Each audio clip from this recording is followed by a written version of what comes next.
I think I've left a lot of quotes here and there. I think something that I live by is you're not guaranteed tomorrow and live every day like it's your last. I think, you know, more important than legacy is joyfulness, is happiness.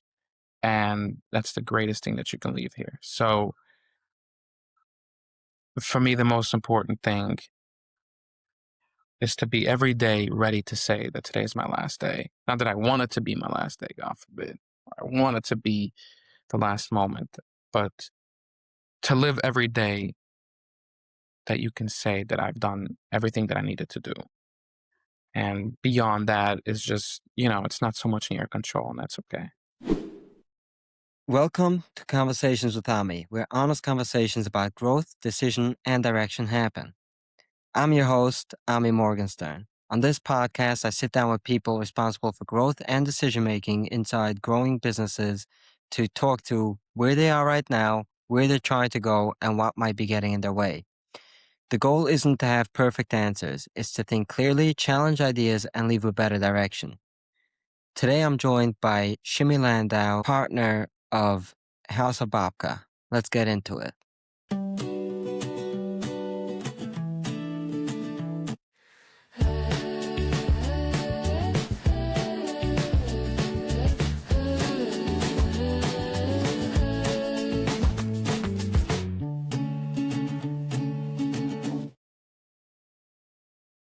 Shimmy, why don't you start by introducing yourself and telling the audience what you do? Okay, I'm Shimmy Landau. I come from a village called Borough Park in the great city of Brooklyn. I am a marketer, which means that I bring products to market, and a business that I am currently a partner in and it takes up most of my day is called House of Babka. We focus on babka. We have different things that we do throughout different seasons, and we sell retail. You're going to see us in a lot of stores in the next few months. And we sell yeah, we're a babka business. Pretty simple. And what's your role in the company right now? It's a two man. It's a one man, one woman business, but so that means that, sometimes carrying boxes, sometimes I'm driving around, sometimes I'm making a sale, sometimes I'm building a website. I'm doing everything besides the baking, really. Um, so I take on the role as both the business side of things, but as the, marketer and Right. So in general, there's like three parts to business. There's the marketing, the operations, and the finance department. And you'd say you're everything but operations right now. right. So even within operations, you have the baking side of things, you have the logistics side of things. Right. I do cover the logistics side of things. In marketing, you have the input and the output. I would say when it comes to the output, when it comes to the face of the company, the person posting, the person that's making themselves known as the person behind this business is not me, it's my partner because she has built an audience over the years. She's camera friendly and so she's constantly doing things on her end, but the ideas, everything that, when it comes to the input really comes from me. Got it. And usually I'll ask, how you explain to someone outside the industry what you do, but if someone doesn't understand what babka is, it would be pretty tough to explain it to them. But how would you? I do spend a lot of time with people that aren't necessarily Jewish or religious or have ever heard of babka. Some people would know it as kokosh cake. Some people just are not familiar with it, which is not very common in our circles, but there are other people outside the circles. So what I usually explain is like, are you familiar with challah bread? And more people are familiar with challah bread. So it's a challah bread that is stuffed with chocolate and filling. So it really is a unique dessert that I personally believe is going to take over nationally over the next few years, and that's why I'm positioning myself to be able to tap into that. Yeah. Got it. And what makes you want to do this? Like, what drives you to get to obviously, building a company is never easy. What makes you want to build a company rather than just taking a job? I mean, let me ask you a question, okay? Is there a point in having a job? Is there a point in waking up in the morning, going to work, working hard, going home exhausted, doing this every single day? Shabbos, you don't get to do this, but you're still exhausted, you're sleeping. And if you're married with kids, you're dealing with that as well. Is there a point to this? What's the point of all this? So I would say that having a job is more stable. There's like the first rule in economics is the bigger the risk, the bigger the reward. It's a smaller Right, risk and a smaller reward. But right. in risk and rewards, risk implies that you're not necessarily going to get the reward. So there's a lot of people that try building a business and never make it, right? And only Right, once they're 65 do they decide to go get a job. So right. th- there is a drive that people typically have that makes them want to go out there and actually, start a business rather than. Well, beyond this, I'm thinking beyond this. Let's call your 9 to 5 your own business, and let's call it a job. It doesn't really matter. There has to be something that we're all trying to achieve on a personal level. There has to be some sort of achievement that we're really trying to do. I mean, thinking about it from my perspective, I'm young, 27, not an old guy. I've been in the business, for 10 years as a marketer, not too long, but long enough to see a lot of things. And, for me, whatever my perspective on this is not like a big deal. But I think that, ultimately, whatever it is, it needs to be some, level of fulfillment. I'm, I'm not here to chew water. I'm not here to, feel no fulfillment in life. So when I find something that I feel like, and I can tell you what the fulfillment is, but I think that what is more important is the idea that that's what I'm after. That it's not so much like, hey, do you think this is profitable? Sure, it's like anything can be profitable, right? They always tell you about the guy that invented the little table that goes into the pizza box is one of the richest people around because it's a simple product, does a thing, and you made a lot of money off it. Um, what am I trying to do? I'm trying to, find purpose in my life and build on that. And to me, that was the joy of babka, seeing people's face light up when they have a good babka, being able to share, go to someone's house for Shabbos and giving them a nice babka that is good. Being able in the greater scheme of things, if I can reach my goals, and now the world is familiar with the good food that came from Ashkenazi Jewish heritage, like this is all things that I can contribute to. That's going to give me meaning and feelings. So I don't know if there's a way how to say why do you do it. I do it because it feels right. There's no. I think you just answered that. I think that what you were saying, and correct me if I'm wrong, is that it's not necessarily about the money, it's about the mission. And It, let's not say it's not about the money. Let's not ruin it for anybody. yeah, but again, with the great mission comes money, right? Like you mentioned the guy with the pizza with the little tables that go into the pizza box. At the end of the day, he's delivered multiple millions of pizzas that still have the cheese on it, right? With that Right. small little thing. So there was a huge impact that he made. Yes. And he also made money. But I don't know Right. if inventors typically do not go after the money, they're after the invention. And Right. the money comes with it. So that's a very interesting, I path to mean, go look, down. look around you, right? Like I know so many people in our community or whatever you want to call, don't call them, I call it their community, the community I come from, whatever you want to call it, doesn't matter really.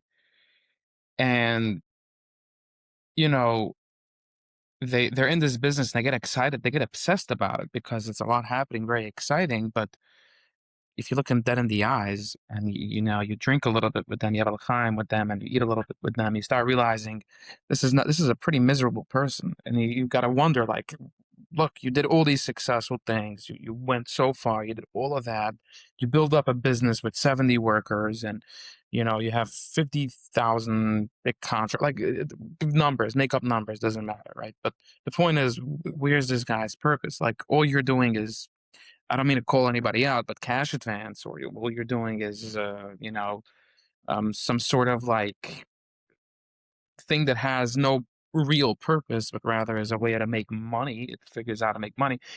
I've always stayed far away from that. So for me, it could have been anything, and I found this. So it I'm encouraged every day to stay on this path and to continue building, even if it doesn't bring me money or if it makes me money. Like, just whatever. Like, obviously, I want to make money, but whatever brings me, whatever checks off all the boxes, brings me fulfillment, helps me, live my life, and helps me reach goals. I think that's where I'm going for. I'm not going for anything else. Got it. And when you think long term, where do you want to take this business? Where do you see House of Babka, being in 20 years or in 10 years from now? Where do you want to go with it?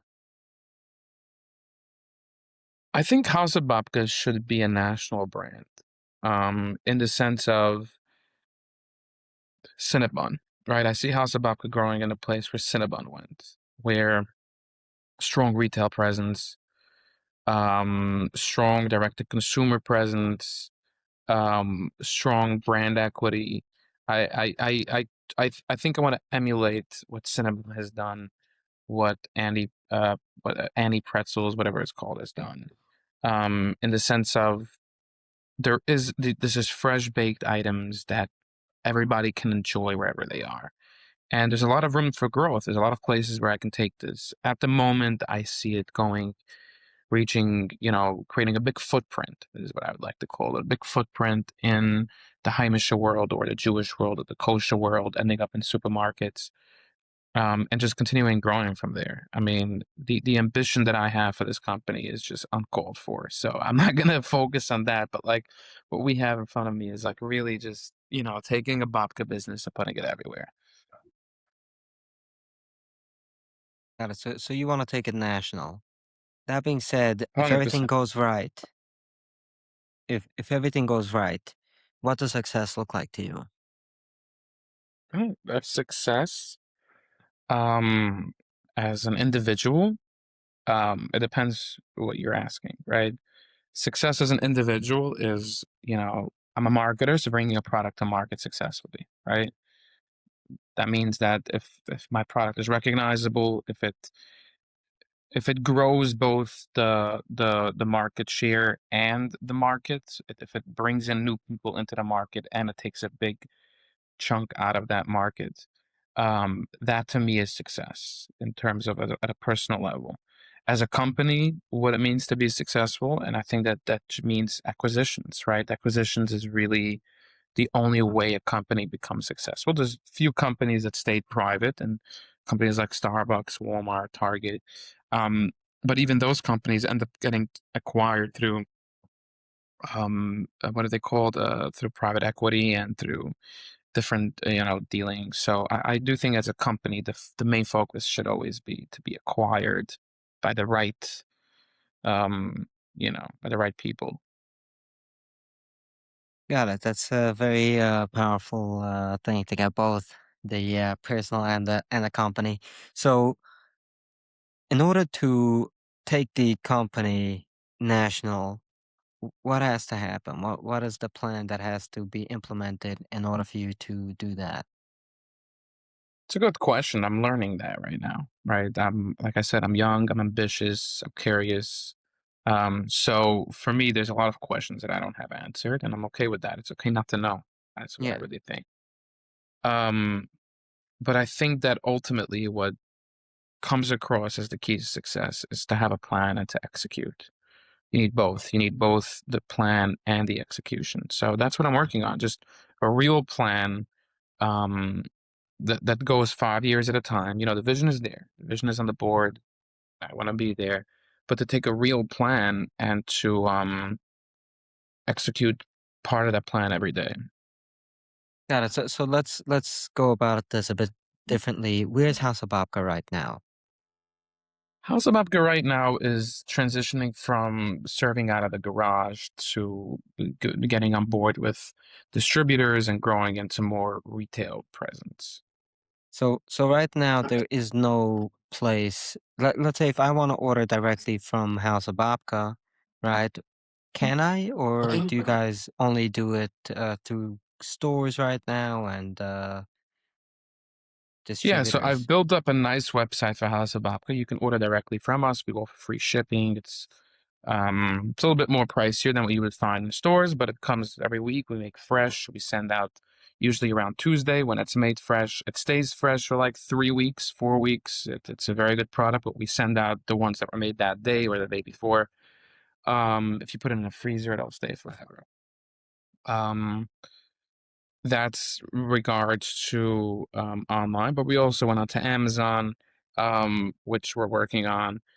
We're really trying to figure out the pricing. That's what we're working on right now, is to get the pricing down. We don't want to be very expensive. We're a premium product. We're not going to be as cheap as Greens or any of these commercial products. We're not commercializing this as much. No matter how much we grow, the idea is always to stay small bakery focused, small teams, small groups of people, an oven, a roller, and a mixer. That's kind of like how I see it, as far out as you can go. Um, the In terms of how you can get our babka, yeah, you go online, you go to houseofbabka.com, you go to Amazon, you search House of Babka, or really you go to your supermarket, you should be able to find it. That's like the three major ways to get it. Got it. Or you And what? like obviously, if you want to be like Cinnabon, you're gonna have to open locations, right? Or like Auntie Anne's, or so. When do you see yourself opening a location? Pretty as soon as the distribution part is locked in, and we gain some momentum over there. The next step was kind of like finding larger customers that buy in bulk at a time, something like wedding halls or caterers or gifters, like, cutting a couple of contracts so that we can fix our cash flow to a place where we can start investing from our own money. We're not trying to seed this from the outside unless it's absolutely necessary. Um, so over the next 2, 3 years, I think that'll be the focus, regardless of how big the company gets in that time. It's just about a matter of like really setting it in and making it a thing. And then once reached that, we've reached that plateau of, distribution and the commercial or wholesale is when we're going to start, opening up locations and figuring out a system to get it in place. First on the East Coast, moving more to the Midwest where it's not so popular yet. Um, Really chasing after the bagel is really how I say it. So, what is the number one thing that you think is holding you back right now? I think it's really difficult to work with other people. And I don't mean this as a personable thing, like as I have a hard time working with other people. I think that when you're in a position of that I'm in right now, which is, I don't have as much leverage as the next guy, or I don't, but I have more to offer than the guy before me. Um, I think it's really difficult to find the right people that can get things done at the pace that you're looking to get things done. And since that's the case, you really have to kind of keep on tweaking your plan to go along with what you have in front of you, the opportunities that are actually working for you, without letting go of that idea that, hey, I should do this next. Take distribution, right? Like right now, I'm driving around my truck and I'm delivering to my customers. It's not sustainable because I can only do so much, and I have I would need a company that is doing this at scale for it to be worth it. Um, so I have to keep on pushing that, even though I know that my way of making money is to be with a distributor, and then I have to work with a distributor. So that means that I have to play along with whatever timeline they're on to sort of pick up pace in being able to distribute to the stores that I want to distribute. So it's constantly a fight of like rushing ahead, not stopping, not looking back, being ambitious, being, being a lion, just like going for the fight, going for the neck of the industry, but at the same time, slowing down to keep up pace with the people that you need in order to take the next step. And I think that's a place that I'm really figuring out now. Can you elaborate on this? Like, what do you mean? Like, are distributors like trying to move along slower than you would like? And is that the issue, or do they want to move along quicker than you would like? Like, what is the? I don't think it makes a difference. I think it's just that we're on different paces. Like whatever I'm doing, right? I'm doing it because I can't do whatever I'm doing. Like I can run to a store right now, set up shop, and start selling my babka. Nothing is stopping me from doing that, right? But then when you work with somebody else, they have a whole system in place that they're working with. So they can only start working with me on so many trucks at a time, as an example. That's just like one issue, for example. Like we could only go in these directions and drop off your babka. So we have to work on this route. So that means that I can't start pushing in a different route. I have to work along with that. Or hey, there's all these people involved. We have to wait for all of them to kind of give their input and to make the final decision. I can't go ahead of that. I have to wait for that to happen.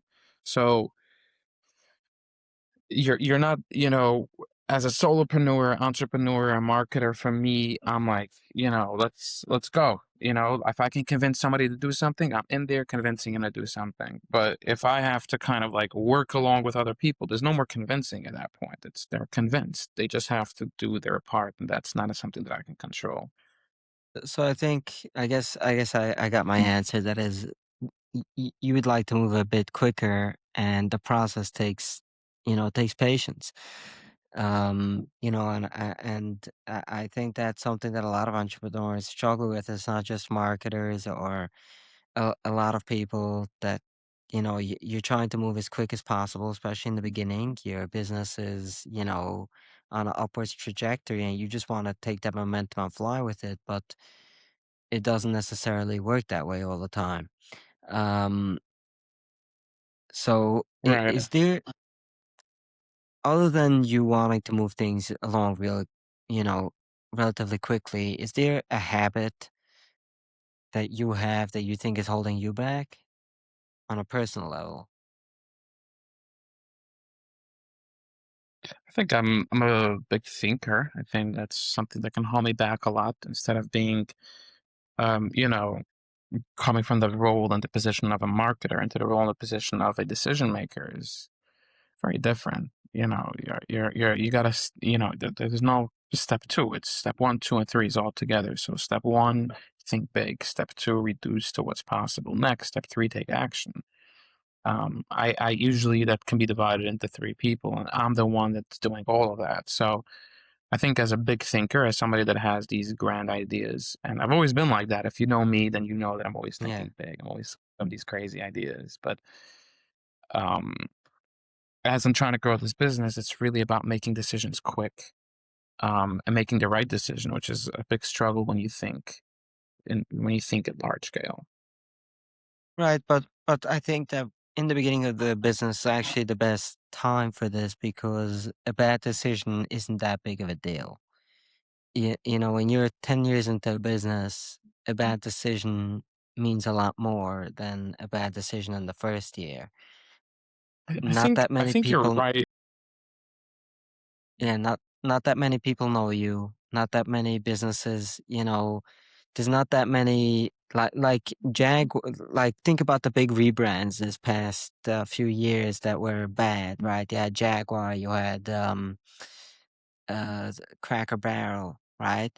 These two things, they were like, people like freaked out over it, and those were bad decisions that you had days of social media just filled with that. And, if House of Babka makes a decision right now that's not the best decision, you're not even going to know about it on social media. You're going to know about it. But I'm talking about like people out there won't even know about the bad decision. So, you might lose one client right now, but it's also about how you handle the bad decisions. I think that makes the biggest difference. I think that being quick and decisive is more important than being right sometimes because I see a lot of businesses that they'll try to, make the right decision and therefore they don't make any decision, which is always the worst case scenario.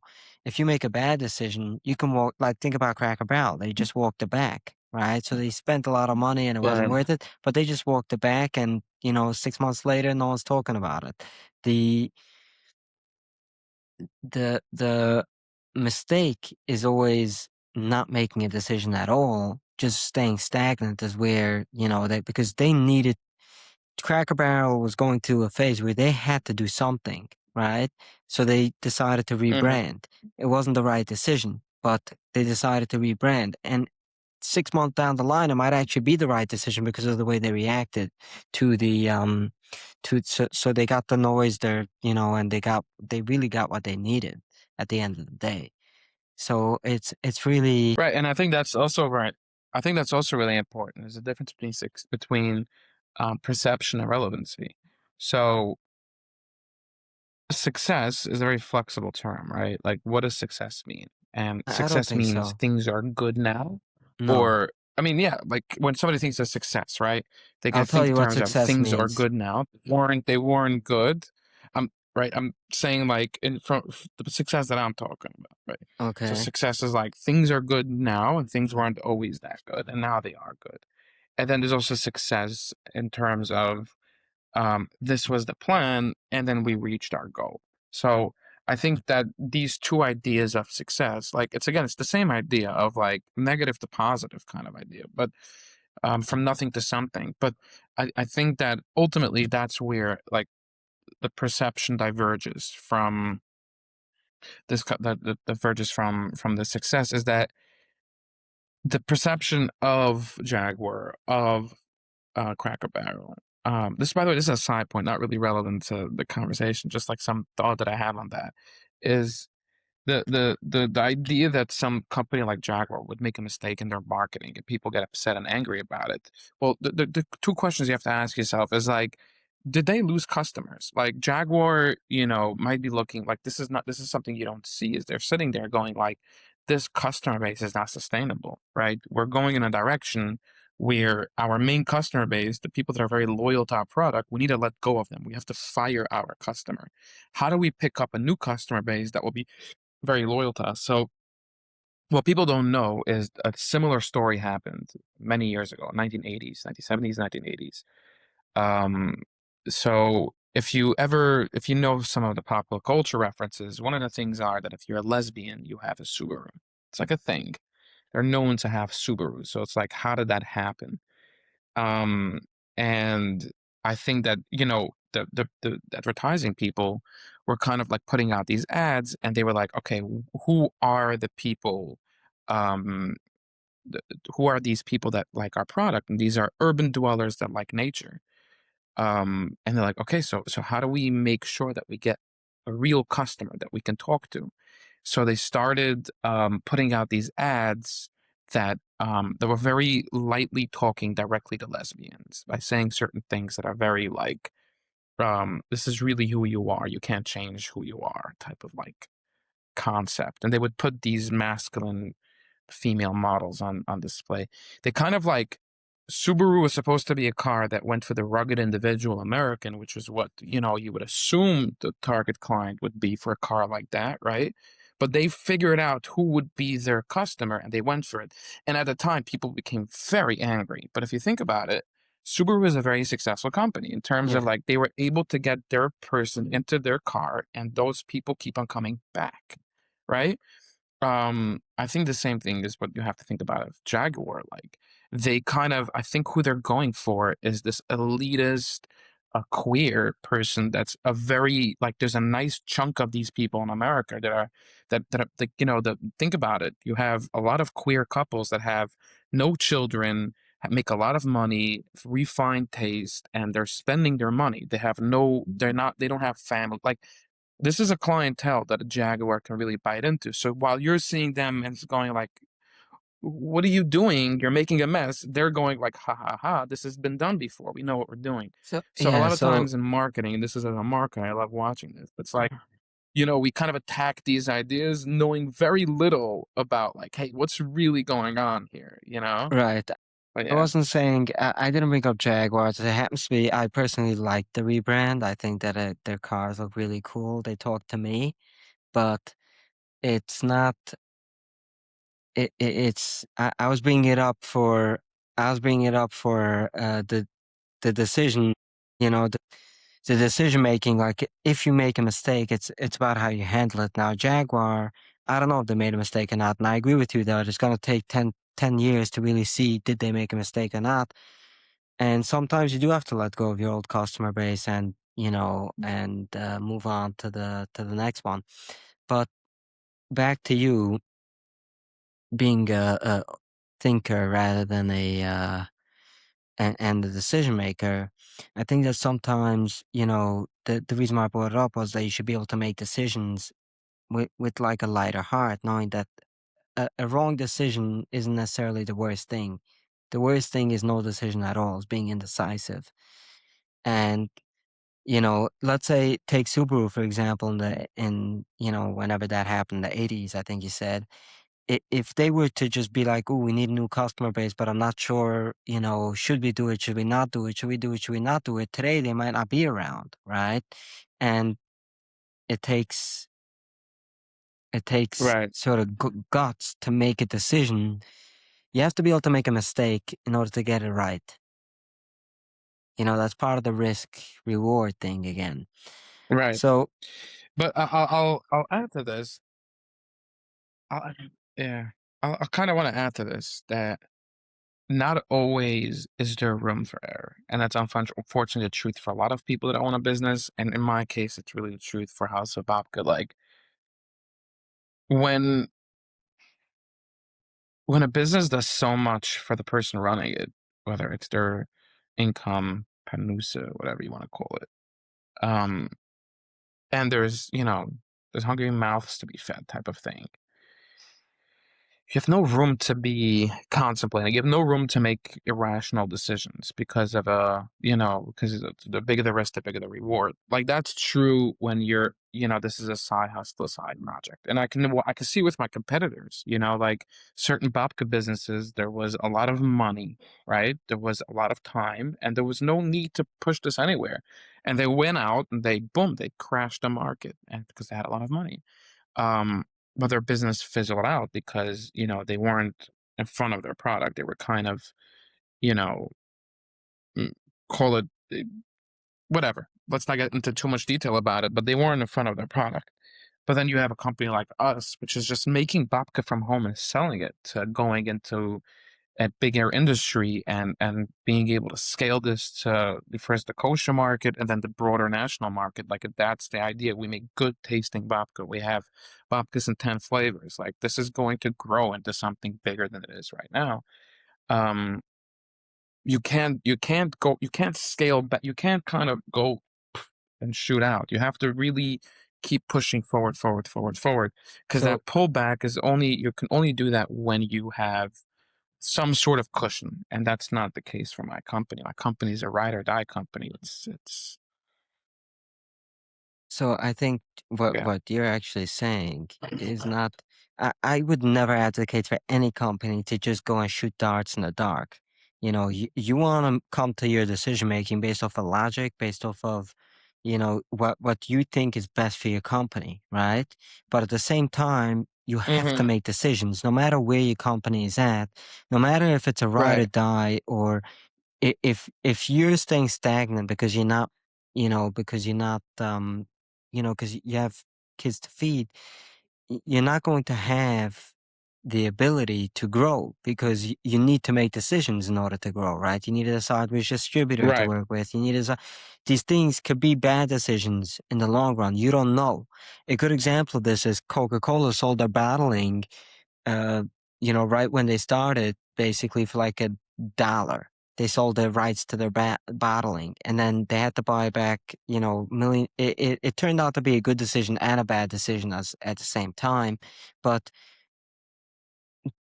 there was a contract that basically made them not be able to go up in price. They had to sell the Coca Cola, like the actual the way it worked is they shipped it like off in packets, and then it would come to the bottler. They would add the Right. water and so It still works like that. Yeah. yeah.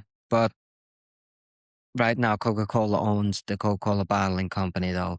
Back then Not they always, didn't. not everywhere in the world. They have their own Yeah, bottling plants, but you can open a Coca-Cola bottling plant. It's possible. You can correct. get a Now the contract. thing that happened back then, but right now they can also sell it for more. Back then they couldn't sell it for more than a certain price, but the bottlers were also not allowed to sell it for more than a certain price.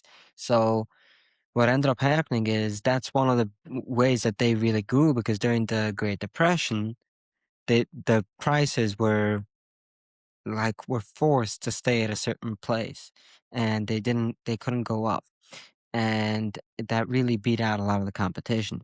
Now, that being said, sometimes you make a decision, and in the long term it might hurt you, in the long term it might benefit you as well, and decisions have to be made, though. And I think staying stagnant is like one of the worst things in business, is like being indecisive. Is like, you know, Yeah, you gotta constantly move, but what I'm saying is like not always is there room for a bad decision. So you have to be really clear of what's coming next. You have to be really clear of what you could do or what you can do. I I'll tell think you what, that there's never I've room had for two not types of making a businesses. decision. Right. I mean, that's true. It's true what you're saying. I'm adding to that that like not always can you make a bad decision. So you have to make the decision. You have to push forward. You can't stay in one place. You have a goal, you have a dream, you have a vision, you have all these stuff, and you got to keep on going towards that. And you got to reiterate that as you go based on what you have in front of you. But at the end of the day, a bad decision is not something that every company could So make. And I I think have that a it's question important for to you. not make a bad decision. Right. So let's go into it, because I think this can be very beneficial for people to hear. So let's say there's two different deals on the table, right, for House of Babka. One of them is strategically long term going to be good. They can help you go national, they can help you reach that goal. But in the short term, right now, they might not be able to get you to as many kosher stores, right? Option number two is right now they can get you into a lot of kosher stores, but you might be locked and it might be a lot harder for you to go national in the long term. Which one do you go with? I think ultimately it comes down to bottom line.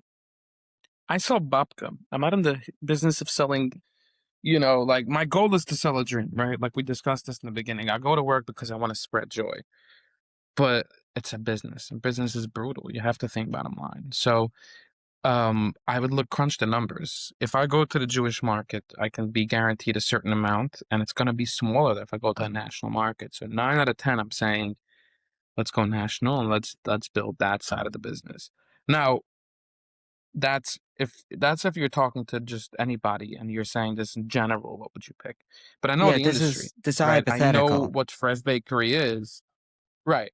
And I know what fresh bakery is, and if I'm going national, it'll change how I build my business. And one of the risks of taking on companies like Trader Joe's or Walmart or Amazon or any of these companies is they can stretch you to the point where you're building up a huge 50,000 square foot facility. Um, and next thing you know, they're coming at you and saying, hey, your price has to go down. So I do find it important as a businessman to think in terms of longevity, not just what's going to stretch my dough the furthest, but really what's going to allow me to have the leverage to then keep on pushing. So both ideas sound pretty viable, and I'm going to have to choose based on what the actual deal is. But in some way being able to go to the local market first and spreading out there very strongly and having a strong presence there and giving that as a baseline would allow me to then have more flexibility in negotiating for larger national markets, and that's why I'm taking those steps in that order. I'm not going right away for the national market with a $3 babka. I'm staying at the premium, going big locally, and then growing out of that, looking at companies like breads or yeah. Right. The reason why I asked that is because I want to see like where you would I want to see how you'd answer it, because I think that a lot of times the bad decisions come with short term thinking, right? So like in the long term, right, bad decisions right now might be good for the long term. They might not bring you money today, they might bring you money tomorrow.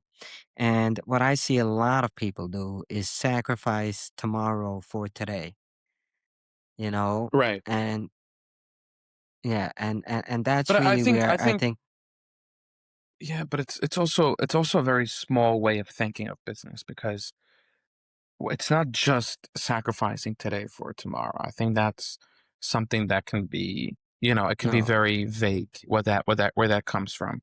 I think I'll what's tell you more than that is what I brought up, which is the consistency in how I'm building my business. that's what I was Even saying. though it might look like I'm sacrificing tomorrow for today, but really what I'm doing is I'm staying consistent in my business so that, I can execute in the long run as well.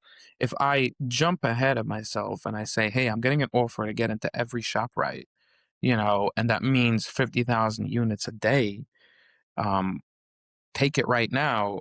But what that means is I have to scale to 50,000 pieces tomorrow, and ShopRite owns me. ShopRite just bought themselves a Babka company without investing a dollar.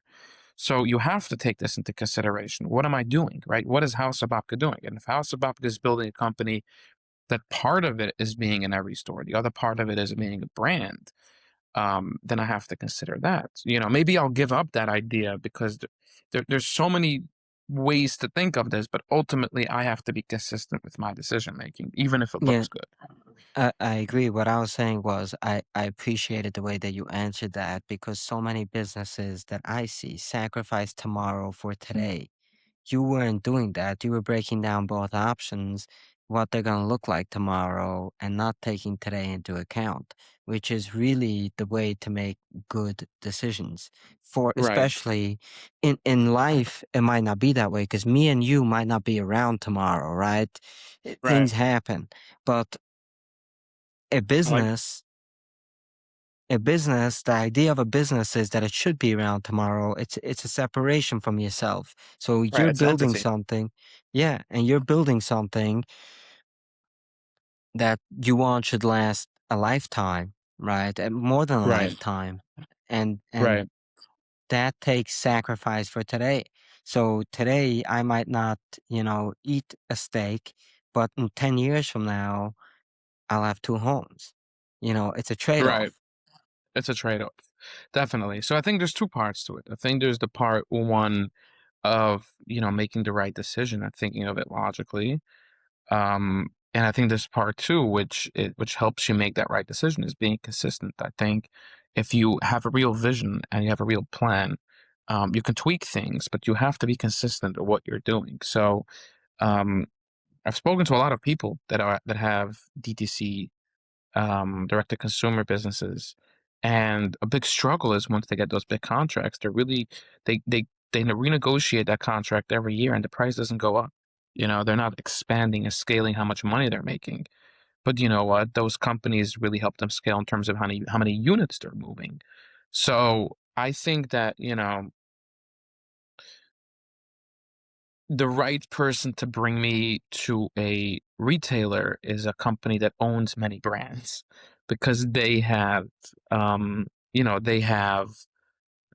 ability to negotiate with those big boxes.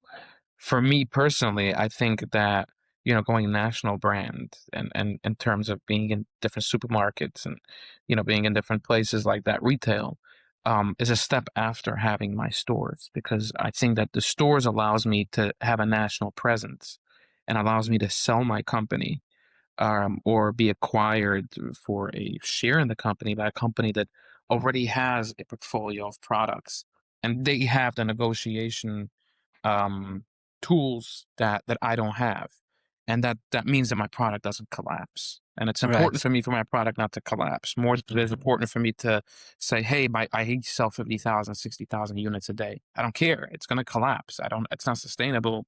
From what I've learned from other people, so that's why my idea is like, don't go that direction. The national. It sounds good. It sounds exciting, but you're not creating a sustainable brand and you're selling yourself before you have a chance to make money off that sale. Right. And so when you're saying that you're like a habit of yours is to overthink, right? How does Hmm. that how does that actually play out? Like, is there a scenario you can give us where like how that actually like sort of holds you back, I guess, from making the decisions or I don't think it holds me back. I think it just makes the process longer. And I think that it gives time for the parties involved to leverage themselves much more than I do. There is a system to it. There's a system and a hierarchy to negotiations. And you're always negotiating. Like that's something that I've learned, right? You're always everything is a negotiation. Um, the question is if you're playing the negotiation or you're being negotiated with. But without your knowledge, there's always a negotiation. So, um, when it comes to certain things, I mean, currently I'm dealing with finding the right distributor, and I can think of that a lot. But, you know, the overthinking and the like, what about this, what about that means that I'm safer with how I propose things, and that allows them to kind of come in with their own ideas. But if it wouldn't be so much overthinking, it would be like, this is what I want, and this is what we're going with. Come and take it. I think that would allow me to have much stronger leverage than I have right now in some areas. so would you say that the overthinking is really coming from a fear of like losing? Like that's what it sounds like to me. Like you're coming in saying that, oh, they have more leverage than me, so I'm going to propose it in a very safe way instead of coming in and saying, hey, my name is Shimmy Landau. I'm here to get this, like this. This is how I want to sell it. This is what I want to do. Right. I think it's a good question. It's a good question. It's a good way of putting it down. But I think it comes from just the personality place that I personally am always, trying to think of everything before I think of one thing. And I don't think that that's necessarily good. I think that it's good because, like, you can hear from this conversation, just like, how I think of stuff. I have to think of everything. But I think that if I can learn how to drive things without overthinking it, then I can be a very powerful person. I can actually close things and get things from point A to point B without so Right. much time and point. So I think I actually made a mistake. I think what you just said was that you overthink first, the fear comes second. So Right. yeah. And Because and the fear is justified because the fear comes from a place that, yeah, now I'm being over leveraged, right? yeah. So the But the fear is problem is there that that, you even hey, know. yeah, yeah, yeah, it is a problem. It's a problem that I had existentially aware of what's going on. Yeah, it is a big problem. No, but it's the problem is that I open up a like, like think of it like, selling a home before decorating it type of thing because you were so busy building the biggest home on the block. But instead, if you just sold someone's dream to them, then they buy it. It doesn't matter the size, doesn't matter what it looks like.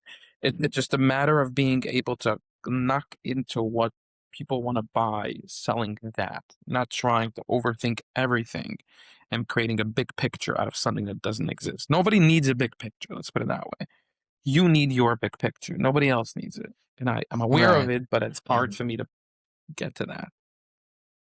Right. And again, I think this is something that a lot of, like most business owners that started out, that most founders, right, would be able to relate to this, to a time when they weren't confident in their business or they always felt like someone has more leverage than them, right? I know when I started my Right. business, I felt like that about a lot of my clients that, oh, they have more Right. leverage on me than I have on them because I sort of need them in the beginning, right? Right. But I think that it's very important actually to ignore that and to not be afraid of losing. You know, in general, in life, we lose a lot because we're afraid to lose. You know, we lose out on life. You sacrifice a lot on life in order to protect yourself from losing. But really, if you just wouldn't protect yourself from losing, you'd be able to enjoy life a lot But more. let's be honest, you can't always lose. Like we discussed this, like losing, being able to lose is a privilege. Not everybody can lose, and I'm not in a situation where I can lose. And I So think that's very it's important distinction. Yes, but you're putting yourself into that place where if you say I cannot lose, right? You will lose because you Yeah. already lost in a sense because you're putting on your protective clothing in order to not lose. But that means Right. that you're missing out on a lot of different opportunities versus if you're not afraid to lose, right? Like You know, a good example is if someone wants to date someone, they can be afraid of rejection. If you're afraid Right, of but rejection, you're never going to go out with rejection is not someone. a loss. Rejection is not a It loss. Okay, not to maybe we're you, using but different terminology, but let's put it this way, okay? For me to lose, that means that I've invested in something, I've created something, I've put it into boxes, it's ready to go, and the deal falls through. That means that my planning was off, my trust instinct was off, and I was misdirected. Now, again, this is something that with enough cushion, you could make these kind of mistakes. You could take these losses. So the question is, how much cushion do you have to take a loss, right? And if that's where I find the difference between losing and winning, is when once you've already made the investment. But then there's also rejection, which means before you've made the investment, if you're going to take this as a yes or as a no, if you're willing to stay through the decision process, stay through the process of um, making a deal or negotiating and then saying, and somebody tells you no, or you tell somebody no. That no, that rejection is very different than losing and winning. You don't lose by getting a no. I think that's a very important distinction because you're right that if we're afraid of the no, that's I understand what you're saying now. Earlier, I disagreed with you, right? I disagree with the idea of you have room to lose because lose is not the same thing as getting a no. A no is part of winning. A no is part of getting to a better place. Every no teaches you something. Every place you get rejected from means that you're not ready for that place. The moment you go back to the drawing board and you figure out how do I get a yes that I deserve, that I'm going to win with that yes, that's when you really, really win. So I don't see no or rejection as a form of losing. That's the difference, right? so I hear where you're coming from. I think that you're just making a distinction, right, between like a physical loss and a loss that isn't physical. But there is the fear is the same. So the fear of losing, right, and the fear of being rejected is the same fear. It's just some It people might be true experience it more. for many people. I've never felt that way. I've always seen a clear distinction between being rejected and coming out with a loss. And I think it's all part of this conversation about What do you decision mean by making. coming out with a loss? Meaning I have less than I had to begin with. I mean, that's a loss, right? I think earlier the way that I understood it earlier from from what you said earlier was like you said that people have leverage over you and therefore you can't make a bad decision. You're overthinking about that leverage and you can't take a loss, right? The way that I understood that was, oh, I can't walk into the distributor's office and tell them exactly the way I need it to work because I'm scared they're going to reject it and I Not can't so lose much. that deal. I mean, I obviously don't want it to be rejected. If this is a very big opportunity for me, and it's like one of the very few options that I have. I would obviously not want it to be rejected. And I think leverage wise, the best thing for me to have is to have multiple options, right? Same goes to dating. In today's world with dating, you kind of have to have multiple options at once. Otherwise, you're going to become too attached to something and come across as needy. And I think in the business world, it's even more exaggerated. We're like, hey, yes or no, like we're going to deal with this on our profitable table, on our profit table. We're not dealing with this on your timeline.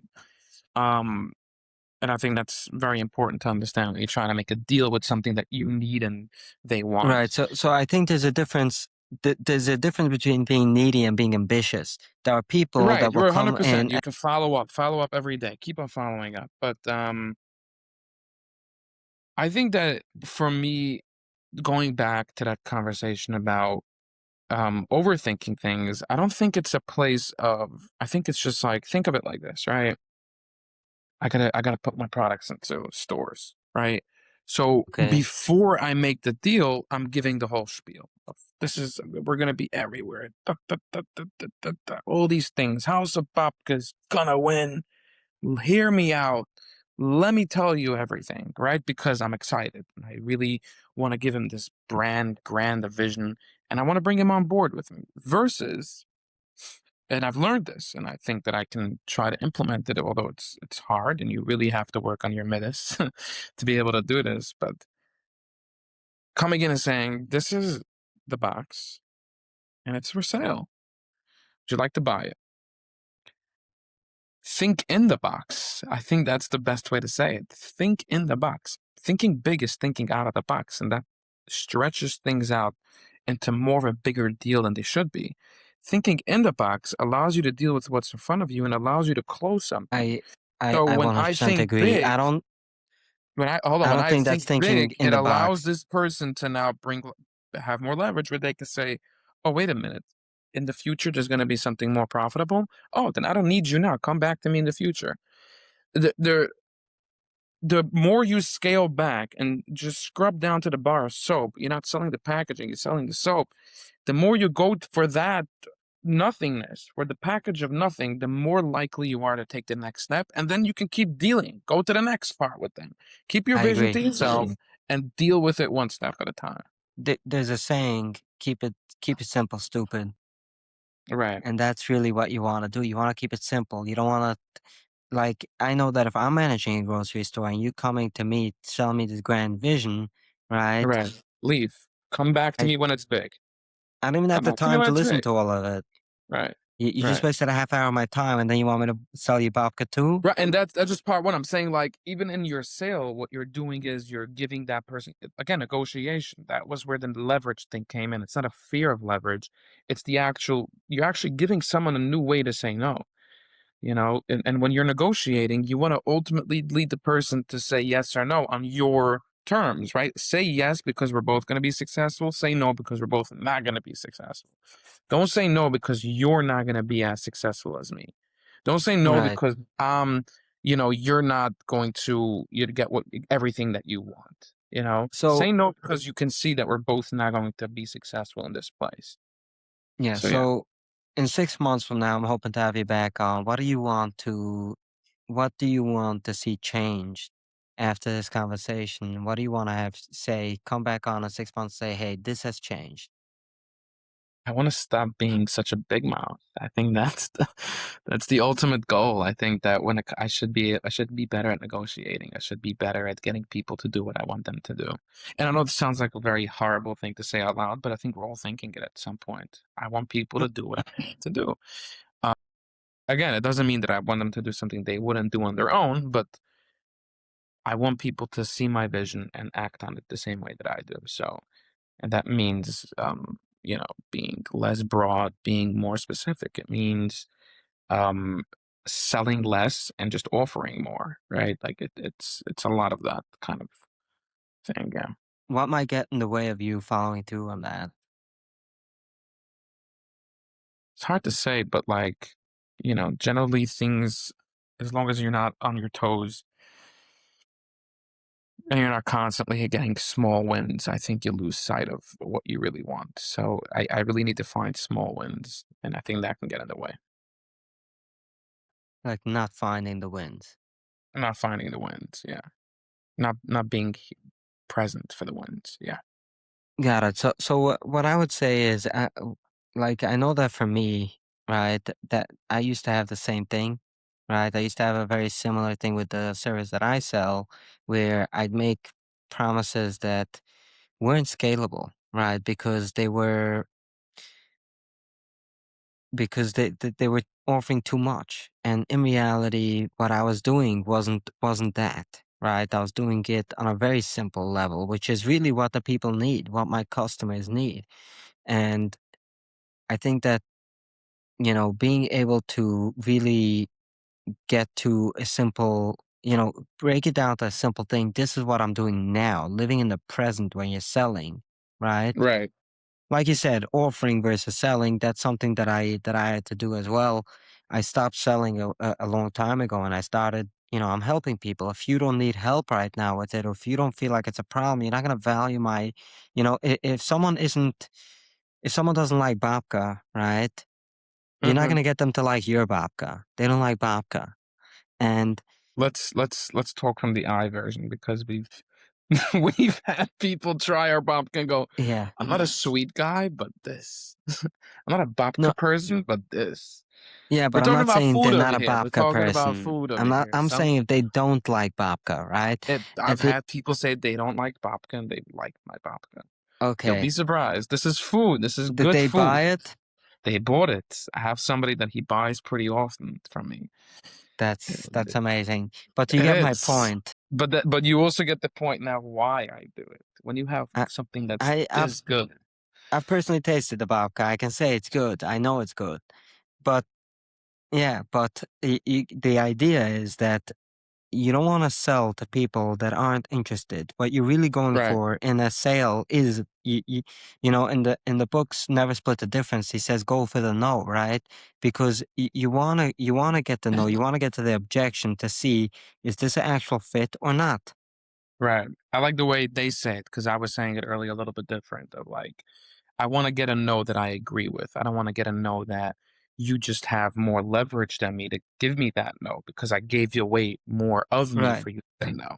I want to hear a no just like, when I go to a supermarket, the no is my customers don't spend more than X amount on any item. Your item is not going to be different because they're right about it, you know. But I don't want to get a no for them to say, I already have another brand in my store. No, I already this is not something that we can do at this time. That's not the kind of no that I want to hear. And that kind of no's means that I need to go back to the drawing board and come up with a better pitch. Right. So earlier you said not getting enough wins might hold you back, right? How can we ensure that you will get enough wins, small wins? You wouldn't even talk about big wins, enough small wins for you to actually be able to stay focused and, keep it simple. There is a way, but I don't want to do it. There is a What way, is but I that don't want to way? do it. Just write it down. Keep track. Really write down the wins that you have day to day. It's not about, here's the thing. I think we all are very, very successful people. Some of us are just good at recognizing it. And I think that's like something that I've been for the longest time struggling with that, failure is an option, not because it's there or not because it's happening. Failure is an option because you choose to recognize it as the overwhelming power in what makes you you or what exists in your current situation.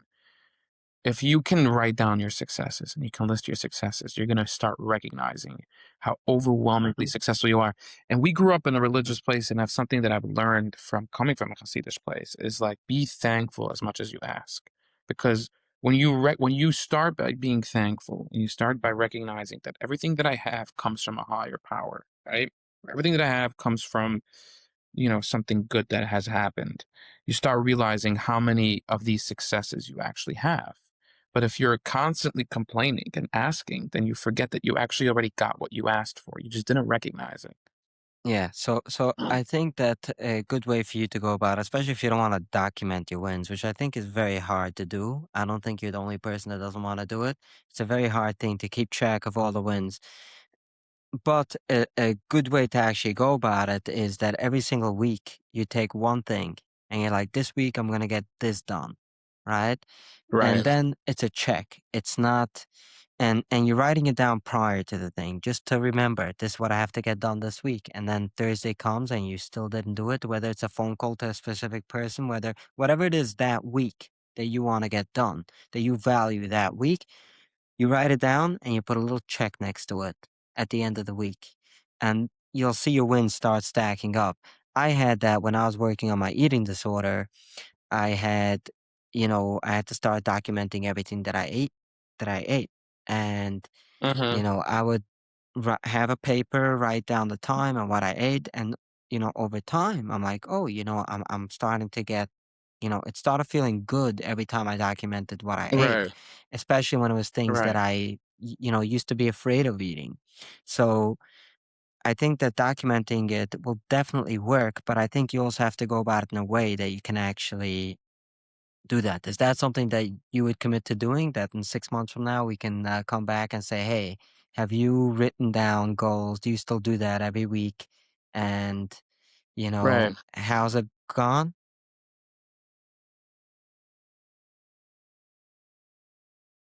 I guess you got me. You know what I mean? Like, what am I going to say? All No? right. Like, that's crazy. That's retarded. Say no right now? No. I mean, if you're not gonna do it, know that I'm gonna follow up with you in 6 months on it. Right, it's gonna be embarrassing. I have to. So I'm yeah, held so up now it's against gonna be. I gunpoint. think that's gonna make it easier to actually do it. If Um, we're gonna call it easier, let's call it easier. I'm okay with that. yeah, it's just knowing that you're gonna be held accountable. I think that that's something it helps. You know, Yeah. when I really want to do something, I usually call up a few friends and tell them I'm gonna do this, this, and this, and it helps because I know I'm gonna have to face these friends again. You know, like I'm not looking at them in the eye saying, "Oh no, I chickened out." I'm gonna do it. So I think it's a powerful way of doing it. Now, to close it off, is there a quote that you'd like to share with the audience? I think I've left a lot of quotes here and there. I think something that I live by is, you're not guaranteed tomorrow, and live every day like it's your last. I think, you know, more important than legacy is joyfulness, is happiness. And that's the greatest thing that you can leave here. So for me, the most important thing is to be every day ready to say that today is my last day. Not that I want it to be my last day, God forbid. I want it to be the last moment, but to live every day that you can say that I've done everything that I needed to do. And beyond that is just, it's not so much in your control, and that's okay. But every day is your most important day. So it's about being present, and I think that's something that I struggle with a lot. I tend to live in the future, and I don't necessarily live in the present all the time, and I think that's something that I'm working on right now. Now, to finish it off, where can people find you and learn more about your work? I'm not looking to become a celebrity and famous and well known. That's okay. I'll live without it. But people should go to House of Babka, HAUSOFBABKA. Follow us. We're doing exciting stuff. Sign up for my email list on my website. It pops up right when you get into there. You'll see every flavor, every week that we're doing stuff. Um, yeah, look out for more places where I'm going to be talking to other people about my business. I like this format of conversation. I think I can do better at it. A lot of I let it sometimes become an interview, or spend too much time on answering questions. I like this idea of having a conversation. I want to continue doing this, get better at this, listen to myself, be more present. Just like, just do it, just do it. I think did a great job. Just to make sure, that's houseofbabka.com, right? House of Babka, HAUS, hose. So House of Babka is HAUSOFBABKA. House of Babka.com. All right. Looking forward. Thank you so much for joining, and we'll see you in 6 months Up and from up, now. baby. Looking forward to having you say you mark down and reach your goals. Yes, sir. I have to start today. All right. Yeah, Thank it's you. Sunday. We'll be in touch, Sammy. Thank you for listening to Conversations with Ami. If this conversation was helpful, take a moment to like, subscribe, or follow the show. It helps more people find it. New episodes drop on the 1st and 15th of each month. You'll find the links in the description to support today's guest and learn more about their work. Until next time.